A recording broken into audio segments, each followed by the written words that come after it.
జై శ్రీమన్నారాయణ.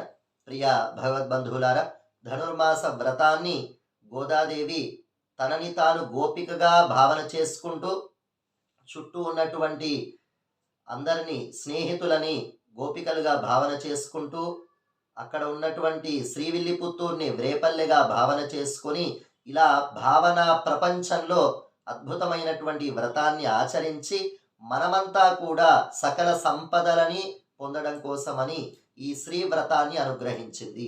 మొట్టమొదటి పాశురంలో గోదాదేవి దేశకాలవు సంకీర్త్య అన్నట్టుగా ఈ దేశాన్ని, కాలాన్ని, అక్కడ ఉన్నటువంటి ప్రదేశాన్ని కీర్తించింది. కాలం ఎంత గొప్ప కాలము! ఇది మార్గశీర్ష మాసం మనకి ఏర్పడింది. మంచి పౌర్ణమి చంద్రుడు పండు వెన్నెలని కురిసేటువంటి చల్లనైనటువంటి ఒక విశిష్టమైనటువంటి కాలం మనకి వచ్చింది.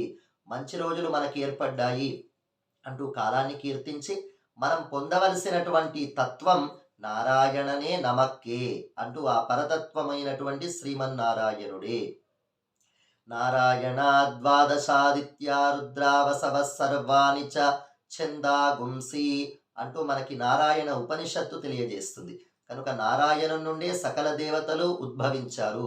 నారాయణుడే ఈ సమస్తమైనటువంటి సృష్టికి మూల పురుషుడు. కనుక ఆ పరతత్వాన్ని మనం ఉపాసించాలి. మరి ఆ పరతత్వం ఎక్కడో ఉంటే మనకేంటి ప్రయోజనం అని అనుకోకండి. ఆ పరతత్వమైనటువంటి శ్రీమన్నారాయణుడే నందగోపన్ కుమరన్, నందగోపుని యొక్క కుమారునిగా మనకి ఎంతో సౌలభ్యంగా మన కోసమని అవతరించాడు అంటూ మొదటి పాశురంలో అమ్మవారు తెలియజేశారు. ఇక రెండవ పాశురంలో ఈ వ్రతంలో మనం ఏం చెయ్యాలి, ఏం చెయ్యకూడదు, డూస్ అండ్ డోంట్స్ని అమ్మవారు తెలియజేస్తారు. డూస్ ఏంటి అంటే బ్రాహ్మీ ముహూర్తంలో మేల్కొనడము, స్నానాన్ని ఆచరించడము, పాలకడలిపై పవలించినటువంటి శ్రీమన్నారాయణుని యొక్క దివ్యమైనటువంటి పాదములని స్మరించడము. అలానే మరి భగవంతుడు అందరిలో ఉంటాడు కనుక సకల ప్రాణులని మనం సేవిస్తూ ఉండాలి. మన ఆచార్యులు తెలియజేసిన విధంగా మాధవ సేవగా సర్వప్రాణి సేవ చెయ్యాలి. కనుక బీదలకి ఆహారాన్ని ఇవ్వడం, అలానే భిక్షాటన చేసేటువంటి వారందరికీ కూడా ఆహారాన్ని, యథాశక్తిగా ధనాన్ని ఇవ్వడం, బ్రహ్మచారులకి, సన్యాసులకి, భగవద్ ఉపాసన చేసేటువంటి వారికి యథాశక్తిగా సహాయం చేయడం, ఇవన్నీ కూడా డూస్. మరి డోంట్స్ ఏంటి అంటే నెయ్యున్నోం పాలున్నోం అంటూ అమ్మవారు తెలియజేస్తున్నారు. నెయ్యిని స్వీకరించము, పాలని స్వీకరించము. అలానే కంటికి కాటుక రాసుకోము, తలలో పుష్పాలని పెట్టుకోము, ఎవరి మీద చాడీలు చెప్పము, పనికిరానటువంటి విషయాలని మాట్లాడము. ఇవన్నీ కూడా డోంట్స్లో అమ్మవారు తెలియజేస్తూ ఉన్నారు. అంటే దీనిలో దాగిన రహస్యం ఏంటంటే భోగ్యమైనటువంటి వస్తువులని మనం స్వీకరించరాదు. దేహం మీద మోహాన్ని పెంచుకొని, ఎప్పుడైతే దేహం మీద మనం మోహాన్ని పెంచుకుంటూ ఉంటామో వ్రతాన్ని సక్రమంగా ఆచరించలేం. కనుక ఈ దేహం అనేది భగవద్ ఉపాసనకు ఒక సాధనం కావాలి తప్ప దేహమే నేను, దేహాత్మ భ్రాంతి అని అంటారు. అటువంటి భ్రాంతిని వదిలేసి ఈ శరీరం లోపల ఉన్నటువంటి, మనస్సు లోపల ఉన్నటువంటి, బుద్ధి లోపల ఉన్నటువంటి ఆత్మ మన స్వరూపం. మనం ఆ పరమాత్మ అయినటువంటి శ్రీమన్నారాయణున్నే నిరంతరం ఉపాసిస్తూ ఉండాలి. అలా మనం ఇటువంటి ఎరుక కలిగి ఉండాలి అనంటే దేహం మీద మోహాన్ని కాస్త తగ్గించుకోండి అంటూ అమ్మవారు తెలియజేశారు. ఇక రెండవ పాశురంలో, మూడవ పాశురంలో, ఈనాటి పాశురంలో మనమంతా కూడా ఓంగి ఉలహలంద ఉత్తమన్ పేర్పాడి, ఆ త్రివిక్రముణ్ణి మనమంతా స్మరించగలిగితే, స్మరించి స్నాన వ్రతాన్ని ఆచరించగలిగితే ఆ స్వామి యొక్క అనుగ్రహంతో నెలకి 3 వర్షాలు కురుస్తాయి. వర్షాలు కురిసి దేశమంతా కూడా సుభిక్షంగా ఉంటుంది. మంచి పంటలు పండుతాయి. పంటలు పండిన తర్వాత ఆ పంటలలో చేపలు అటు ఇటు తుల్లుతూ ఎగురుతూ ఉంటాయట.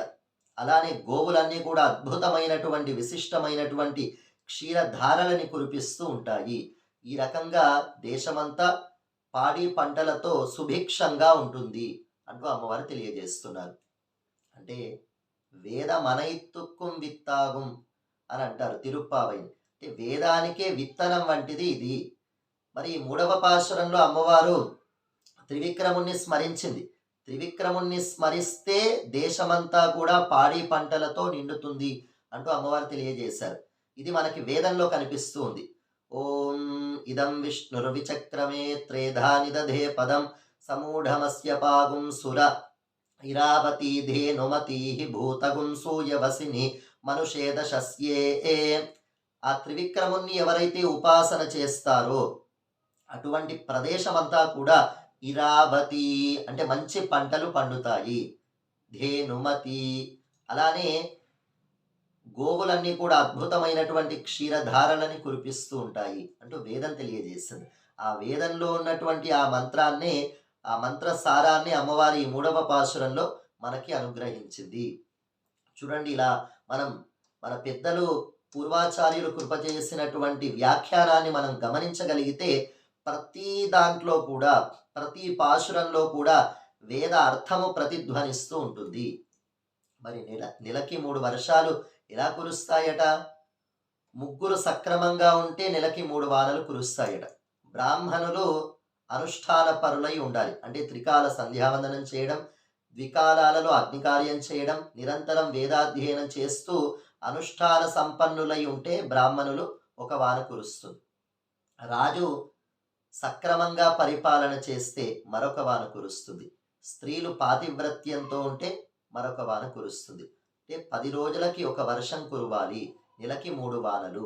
ఆ రకంగా దేశమంతా కూడా సుభిక్షంగా ఉండాలి అంటూ ఈనాటి పాశురంలో అమ్మ అనుగ్రహించింది.